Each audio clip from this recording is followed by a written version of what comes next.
Viskas prasideda nuo įsimylėjimo, o po to pripratimas, persisotinimas. Prie bet kokio jausmo priprantama, prie jausmų objekto. Vienas ir tas pats kvapas priprantame, vienas ir tas pats skonis priprantame, skanus saldainiai Rafaela. Kiek jūs suvalgysite? 500 vienetų. Kažkuriame momente pasakysite, viskas, nebegaliu, šlykštu, nebegaliu žiūrėti į ją. Grojant vienai ir tai pačiai muzikai mes nebegalime. Viena ir ta pati žmona šniurinėjanti, tai ten, tai šiandien, atsimenate tai. Taip pat ir jūsų vyras, jūs jau atmintinai žinote, ką jis pasakys, kada įkvėps ir taip toliau. Viskas jau jums aišku. Jūs turėtumėte gyventi kitaip, o kaip nežinote. Kada mes priprantame, pradedame matyti kito trūkumus, kurių anksčiau nematydavome vienas kitame dėl įsimylėjimo. Dievo rasa buvo akise. Viskas buvo nuostabu. Dieviška. Vieną dieną jūs pastebite, kad tam durniui jau 3 kartą sakote, kad besibaigiančią pastos tubelę reikia susukti, o jis vis tiek spaudžia. Jūsų namų dirvoje kyla skandalas. Vieną kartą žmona pakaitinta geležinę šakutę sukosi plaukus prieš veidrodį vonios kambaryje. Po to šakutę įdėdavo į stiklinę šakėmis į viršų. Kada užeidavo vyras rytais praustis, pasilenkęs visada kaktą atsitrenkdavo į šakutę. Kiekvieną rytą jie pykdavosi, jis mesdavo jai šakutę, žmona ramindavo, pasimirždavo viskas. Ir taip kiekvieną rytą vėl tas pats iš naujo. Susisuka plaukus, įdeda šakutę ir viskas iš naujo. O paskiau sako, kad charakteriai nesutampa, skiriamės. O te reikėjo apversti šakutę ir viskas. Kodėl taip sunku buvo tai padaryti? Padirbėti su savimi ir apversti šakutę. Po namus garsiai kojomis šliaužiojanti namų šeimininkė išardys visą šeimą. Bengalų patarlė. O tie oro dūsavimai, kaip kokio vaiduoklio, jūs jau nebegalite į visą tai žiūrėti ir užrinkate, kad liautųsi. O tu reiškias manęs nemyli. Ir prasideda. Charakteriai nesutapo. Ne, tai egoizmas. Supraskite, vienas kitam turi būti vyras ir žmona mokytojas. Jeigu nereikia ko nors daryti, tai taip ir turi būti. Klausimais apie moteris, jūsų autoritetas turi būti žmona. Jeigu vyras susipažino darbe su moterimi ir nori kartu dirbti, iš pradžių turi pasikalbėti su žmona. Jeigu ji nesutinka, jis neturi su ja dirbti. Tai neliečiama vertybė, svarbiau už kitus reikalus. Žmonos darbiniai klausimai apie vyrus turi būti vyro autoritetas. Vieną kartą Leningrade buvo grožio konkursas prestižinėje salėje. Mes turėjome pasirodymą. Dainavome Kirtoną pas Kiuriochiną. Skandalingas 80-ųjų režisierius. Mus pakvietė į didelę ekskliuzyvinę sceną, ten buvo visko. Pjuvenos byrėjo nuo lubų ant žiūrovų, asilai automobiliais po sceną važinėjo ir taip toliau. Mes ten dainavome. Ekskliuzyviniais indiškais rūbais. Užkulsiuose, ilgais egzotiškais indiškais rūbais mes laukėme savo pasirodymo. Bet dar prieš tai reikėjo palaukti grožio konkurso pasirodymo. O kas yra grožio konkursas? Tai pusnuogės moterys ir mes atsidūrėme tokioje apsuptyje. Ant jų praktiškai nieko nebuvo, beveik nieko. Suprantat, o mes apie Dievą, sąmonę ir taip toliau.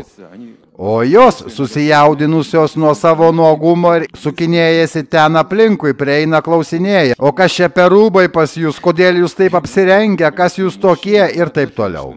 Pagrinde buvome visi vyrai ir vieno iš mūsų žmona, ji mus visus ir išgelbėjo. Mūsų protą ir jausmus. Ji priėjo prie vyro ir sako, o ko tu žiūri? Jis mirtinai išsigando. Sąžiningai sakau, niekur nežiūriu. Jie atsisuka į mus, o jūs kur žiūrite? Ateinate visi čia į mane ir visi žiūrite.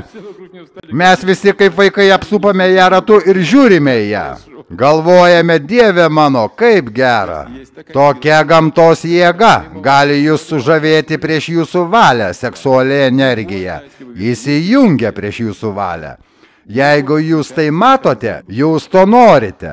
Nevalingai susijaudina protas, genitalijos. Tai vadinasi, žmogus užkliuvo ir nebežinote, ką daryti.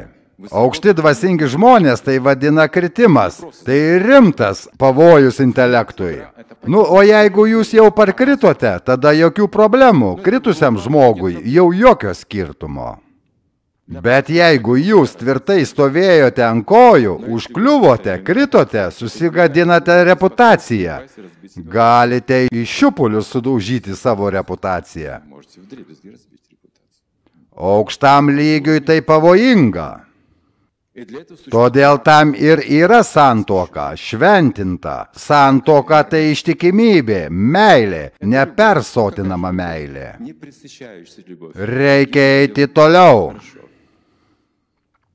Jūs pykstatės, matote trūkumus ir keičiatės vienas dėl kito. Nusileidžiate dėl to žmogaus.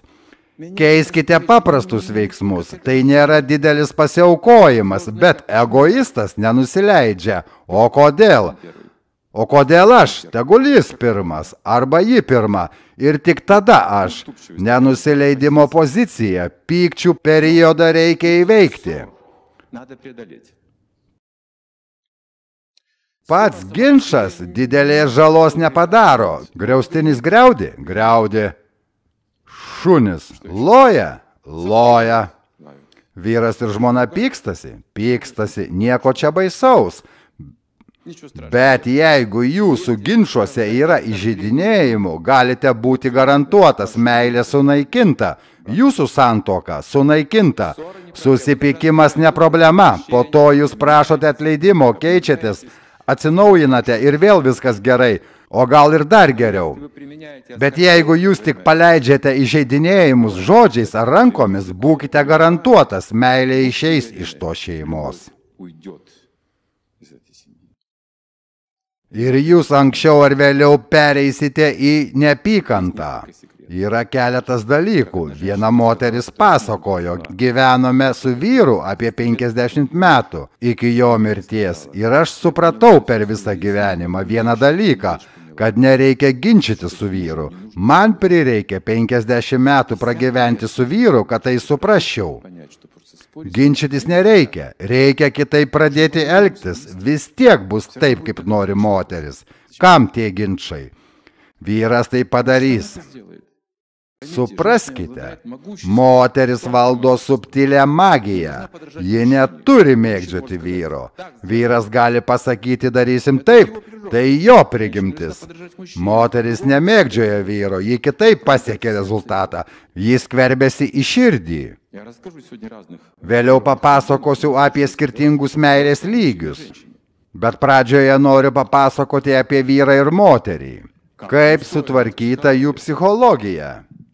Mes suprasime įdomų dalyką, kad iš tikrųjų mes nei vyras, nei moteris, bet apie tai vėliau. Čia vyras, čia moteris. V-M. Čia mūsų subtilus kūnas, 2 smegenų pusrutuliai. Kaip mes jaučiamės, kaip samprotaujame, vyrai ir moteris.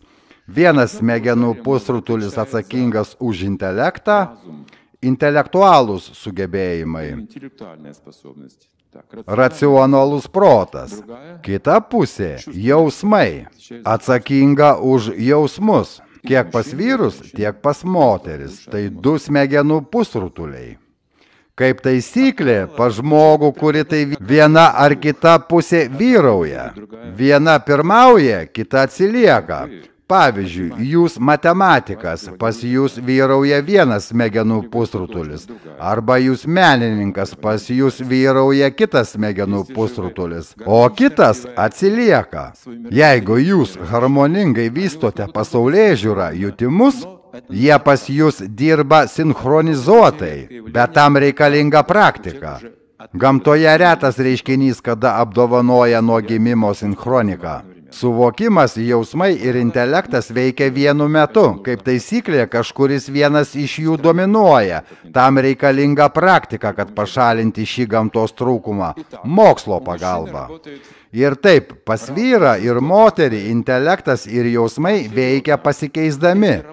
Jeigu dirba intelektas, jausmai pasitraukia. Ir prieš jūs šaltas teisėjas. Moteris netgi bijo tokio vyro būsenos. Įjungtas intelektas, šaltas protas ir priima sprendimą. Baisu net žiūrėti moteriai. Jis priima sprendimą ir taškas, nubausti sūnų reikia. Už ką? Tu pasakei, kad sūnus rūko, tuo aš jam parodysiu, jausmai pasitraukia, įsijungia intelektas, moteris persigąsta, prašo palauk, tuoj tu vaiką užmuši. Tai vyro savybė. Arba kariai didvyriai kare. Jausmai atsijungia, įsijungia intelektas ir jis bėga šaukdamas prieš kulkas tokioje būsenoje, triuškindamas viską. Bet kai tik jis sužeidžiamas, įsijungia jausmai, atsijungia intelektas ir jis slepiasi net už mažiausio krūmo. O kada jis patenka į ligoninę, jis bijo netgi adatos. Tai reiškia, kada įjungtas intelektas, jis didvyris. Kada įjungti jausmai, jis išdavikas. Žiūrint, kas įsijungia, kas išsijungia, arba tu didvyris, arba paprasčiausias skuduras.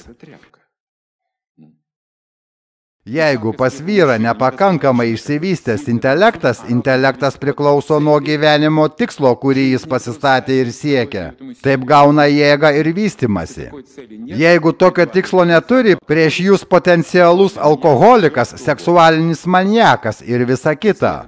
Jeigu nėra aukšto gyvenimo tikslo, intelektas pas vyrą nestabilus, silpnas. Visų pirma, vyras tai intelektas ir gyvenimo prasmė, jo toks pagrindinis vaidmuo visuomenėje, tai vyro vertybė. Pas moteris intelektas ir jausmai dirba beveik vienu metu. Toks vibratorius. Aš viską jaučiu, aš viską suprantu, bet nežinau, ką daryti. Ar taip, o gal anaip, ji taip vibruoja. Jai reikia kreiptis į vyrą. Brangusis, kaip darysime, taip ar taip, tra-ta-ta-ta-ta-ta, vyras nebespėja paskui ją ir sako, stop, darysime taip. Moteris dėjoja, oi, nežinau, kaip čia dabar bus, bet moteris padarė savo darbą. Dabar vyras vykdytojas, atsakomybę jis prisiima. Moters niekada griežtai nebaudžiama ir nekaltinama. Jai atleidžiami pamirštukai, išsigandimai, ko ji bijo, pergyvena ar klysta, visa tai jai atleidžiama kaip vaikui. Nereikia į tai kreipti dėmesį santuokoje, į moters klaidas. Tada jūs vyras. Ir tą, ką jūs norite, kad ji darytų dėl jūsų, jūs turite patys tai daryti. Ir tada ji automatiškai taip darys. Nereikės jai įsakinėti ir žeminti, todėl kad jūs normalus lyderis, jūs intelektualus, turite gyvenimo tikslą, ji automatiškai eis paskui tokį vyrą.